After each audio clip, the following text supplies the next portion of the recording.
New York City, New York, United States of America, 1969.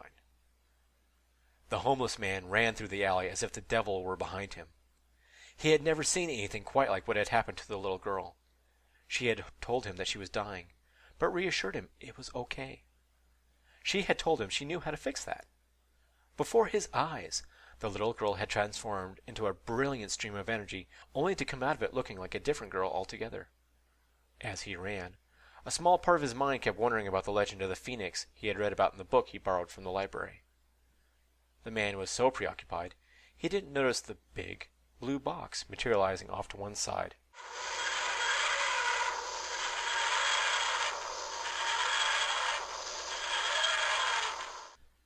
Melody Pond ran her tongue over her new teeth. New teeth? That's weird, she commented. She pulled a bit of her bushy auburn hair in front of her eyes. At least it's sort of curly, she told herself, not quite sure if she liked it or not. Her head snapped up when she heard the noise Madame Cavorian had taught her to identify anywhere.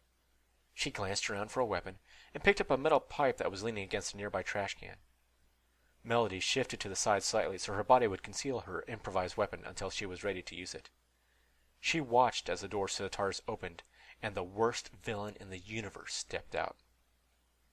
The Doctor looked around the dingy alley and spotted a girl who looked like what he imagined Hermione would have when she was 10. He waved happily at her. "Hello, Melody," he said cheerfully. Doctor, thank goodness you're here, Melody replied. She moaned and bent forward slightly, faking stomach cramps. Like she had been told he would do. The Doctor rushed to her to help. Why the worst mass murderer in history would care for one single girl was beyond Melody. But she wasn't above using it to her advantage. When the Doctor reached Melody, he put a hand on her shoulder. "Are you all right?" he inquired softly. Melody pivoted on the ball of her foot and brought the metal pipe down hard on his head. The Doctor was knocked to the ground, stunned. Melody raised the pipe above her head, ready to land a death blow to the alien's head. She started to swing the pipe, but froze in mid-swing when she heard a voice far too similar to hers yell, Petrificus totalis! Frozen in place, Melody was able to see out of the corner of her eye as an older girl, with the same hair as hers, run down the alley towards her and the Doctor. "Thank you for the save. But whatever you do, do not touch your younger self," the Doctor admonished. "Time Lords are resistant to the Blinovitch limitation effect. The energy discharge caused by touching a younger version of yourself," he explained. "I don't know if the BLE applies to you or not. But to be on the safe side, no touching," he advised. "If you do, very bad things may happen as well as introducing a major paradox," he warned. "Right now, I'm in no shape to deal with a pack of Reapers that would show up to sterilize a wound like that in time," he admitted. He looked up at the younger version of his girlfriend and made a decision. "Can she hear me?" he asked Hermione. Yes, but in order for her to respond, I have to remove the spell, Hermione replied. The Doctor scooted backwards until his back was against the brick wall. Using the wall for support, he managed to stand once again, his head throbbing. He estimated the young girl's arm's reach and slid along the wall until he was just out of range. "Melody, I'm going to have your older self remove that spell binding you," he advised the girl. "And yes, I did say spell," he chuckled. "It would seem there's a lot more to you than Madame Cavorian ever dreamed," he said proudly. "Just so you know, if you try to bash my skull in again, the other you will just bind you again and we'll be back to where we started," he told her. The Doctor nodded to Hermione, and the young witch performed the proper wrist flicks to reverse the spell. As soon as the spell dissolved, Melody's arm swung through the motion she had started. The pipe made a swishing sound as it sailed through the empty air. She turned slightly and faced the Doctor, but kept her hand with the pipe at her side. "Stalemate, Doctor?" she inquired. "I know you won't hurt me for some reason, and you brought someone along to keep me from hurting you," she explained.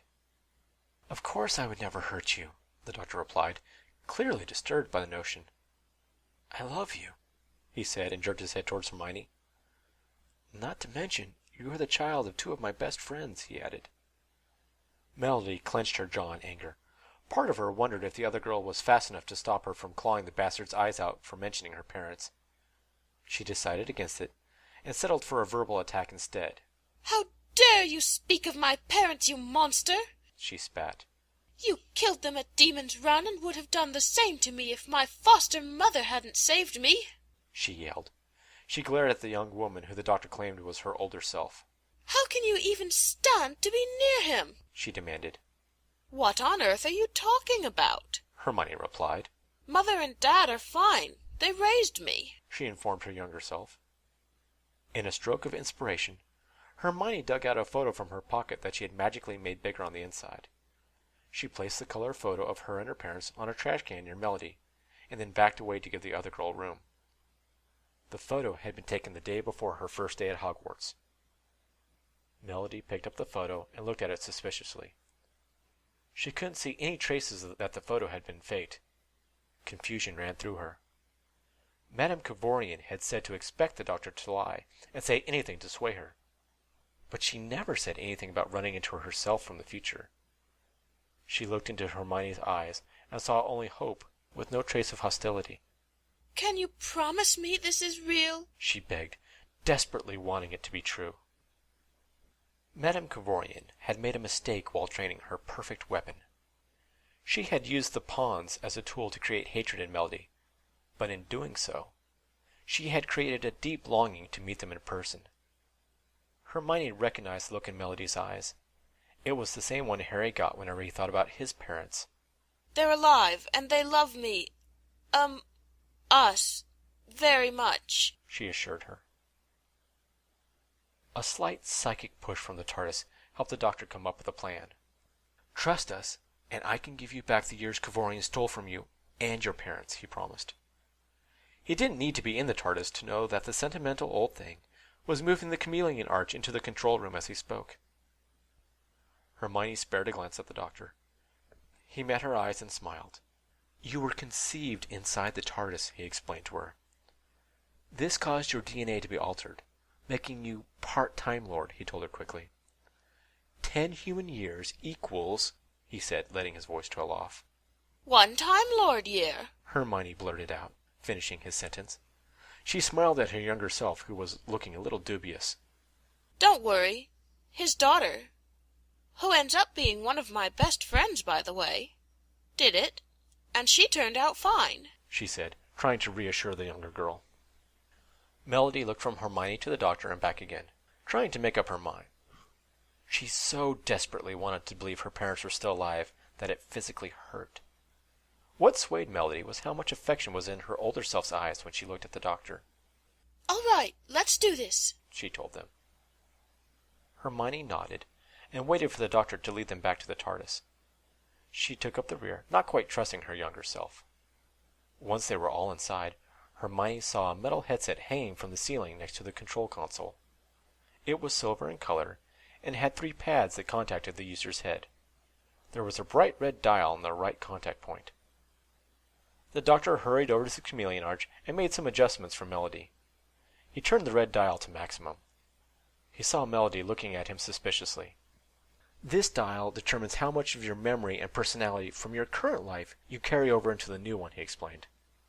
"I trust that you want to get rid of Madame Kovorian's indoctrination?" he asked. Melody looked at Hermione, who simply nodded in encouragement. "What you're offering me is a fresh start, one where my parents raised me?" she asked for clarification. "Exactly," the doctor replied, beaming. "What's the catch?" she inquired, not trusting him completely. "It hurts more than you can imagine, and everything it takes away gets stored so that if you want it back, or if someone wants to force it back on you, the process can be undone," he responded truthfully. The doctor's willingness to admit the pain involved tipped the scales. Melody bravely strode over to the strange device and placed it over her head. "Ready when you are, Doctor," she told him. She saw a single tear slide down his cheek as he reached for the switch that would activate the arch. "I really am sorry. This is going to be quite painful," he reminded her and flipped the switch. Melody screamed in anguish as her cells were reconfigured and her DNA overwritten. A golden glow surrounded her and she fell to the floor, shrinking in on herself. When the process was over, the doctor picked up a red and yellow baby blanket the TARDIS had thoughtfully provided nearby. He wrapped up Melody in the blanket and noted she looked closer to 8 months than a year. Close enough, he thought. He placed Melody on one of the seats he had mounted to the guardrail and went back to the chameleon arch. He snapped off the pocket watch from the rear of the device and held it out to Hermione. Here, this belongs to you, he told her. Hermione took the watch and looked at the intricate design of circles and lines on the top. What exactly is it? She asked him. She was pretty sure she already knew the answer, but wanted him to confirm things. All of Melody's memories and personality are stored in there, as well as your Time Lord essence, the doctor explained. You'll have to open it to regain the ability to regenerate, he advised her. The watch felt heavy in Hermione's hands. She made a quick decision and threw the watch across the control room with one hand and drew her wand with the other. Confringo! She shouted. Green energy shot from the tip of her wand and struck the pocket watch, blasting it into dust. What have you done? The doctor screamed. Hermione put her wand away and stepped in front of the doctor. She put a hand on either side of his shocked face. Listen to me, Doctor, she commanded. I love you, and I won't risk losing that by having Melody's memories and personality thrust back upon me, she said slowly. If that means I live out my life with a normal human lifespan, with no redos, then so be it. I won't lose you, she told him firmly. I plan on growing old with you by my side, even if that means you won't grow old with me, she whispered. The doctor broke out in silent sobs and held her close to him.